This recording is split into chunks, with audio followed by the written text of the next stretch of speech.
Қайырлы күн, құрметті жас түлек. Біздің сабағымыз жоғарғы оқу орнына түсу үшін қандай құжаттар керек? Яғни грант конкурсына қатысу. Қайырлы күн, Қайырлы күн, құрметті жас түлек.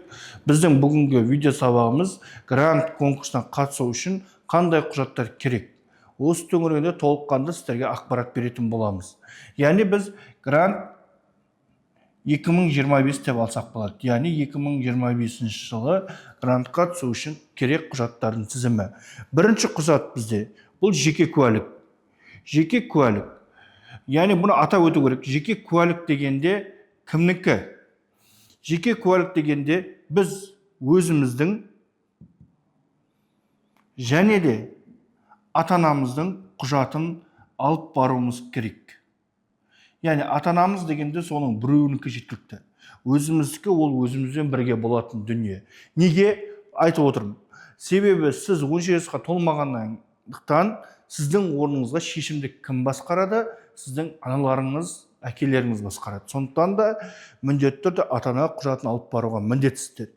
Тағы да бір лайфхакты айта кетейін. Грантқа түсу үшін барынша грантқа түскіңіз келетін болса, сіз анаңыздың құжаттарымен қатысыңыз. Себебі көп балалы жеңілдік болсын, жұмыссыз болатын болса, біздің мамаларымызға беріледі. Ал әкелерімізге үкімет тарапынан жеңілдік жоқ. Сондықтан да грант конкурсына қатысатын кезде міндетті түрде аналарымыздың құжаттарымен қатысқанымыз жақсырақ. Яғни бірінші жеке куәлік. Екінші керек дүние бізде бұл аттестат. Яғни біз мектеп бітіріп жатырық. Осы мектептен алатын аттестатымыз. Яғни бұның біз 2 данасын алып барамыз. Яғни оригинал түрде және көшірмесі. Көшірмесі міндетті түрде де алып баруымызға міндеттіміз. Себебі бұл керек болады. Одан кейін үшінші нәрсе, бізде талап етілетін нәрсе бұл фото.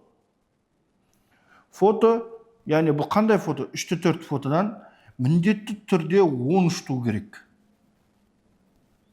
Яғни қалғанын өзіңіз ұстап отырасыз, және де фотоны, осы 3-4 фотоны алған кезде міндетті түрде құжаттарыңызды, фотоны электронный вариантын өзіңізге құйып алыңыз. Себебі бұл керек болады. Төртінші дүние бізде бұл арнайы емтихан. Арнайы емтихан сертификаты. Яғни бұл дегеніміз не? Бұл дәрігер болғысы келетіндер, мұғалім болғысы келетіндер міндетті түрде арнайы емтиханның сертификаты болуға міндетті. Бесінші нәрсе бұл бізде жеңілдіктер. Яғни жеңілдік деп отқанымыз не? Яғни, мысалы былай түсіндірейік, мен көп балалы отбасынан шыққан болсам, соны растайтын құжаттар керек. Яғни мен үйде, яғни көп балалы отбасы дегенге қалай бастады? Ол 18 жасқа толмаған 4 немесе одан да көп бала болатын болса, олар көп балалы отбасыға жатады.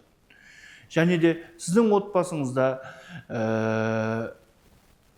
әке-шешеңіздің біреу қайтыс болған болса, немесе ажырасқан болса, немесе мүмкіндігі шектеулі жан болатын болса, бұның барлығы да ол жеңілдіктер дейтін бөлімге кетеді. Және осы кезеңде сіз жеңілдіктер дейтін бөлімге ондай құжаттар болатын болса, сіз міндетті түрде соның дәлелдеме құжаттарын алып баруға міндеттісіз.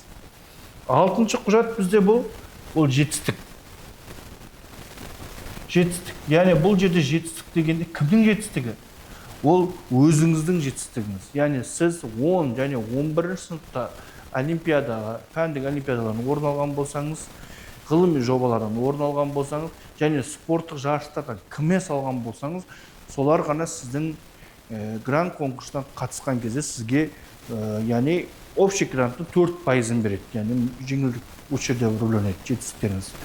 Одан кейін жетінші нәрсе, бұл бізде міндетті түрде ашығын айта кету керек.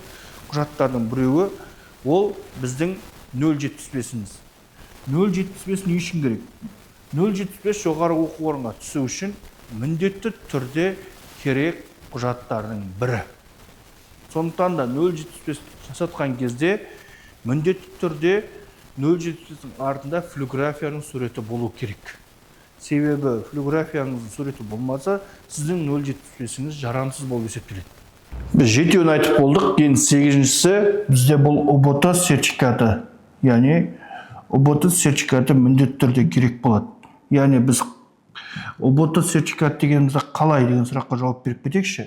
ұбт сертификат дегенімізде біз грант конкурсында 2 рет тапсырдық қой. Соның ішіндегі жоғарғы сертификатымызды шығарып апарамыз. Осыны осы кезде пайдаланамыз.